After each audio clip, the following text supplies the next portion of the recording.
Welcome, today I'm with Jabra Sport Pulse and I will show you how you can connect these earphones with Android smartphone. So at first we have to take a look on this indicator. When it's not blinking, it means that earphones are turned off. And to activate the Bluetooth pairing mode, you have to click button on the left earbud and this multifunction button, this one. So let's make it right now. Click and hold. Keep holding. And right now we can release when this indicator blinks on the blue color.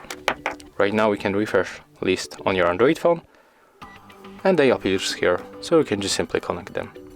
And that's how you can activate this pairing mode on this earbuds. If you find this video helpful, remember to leave a like, comment and subscribe.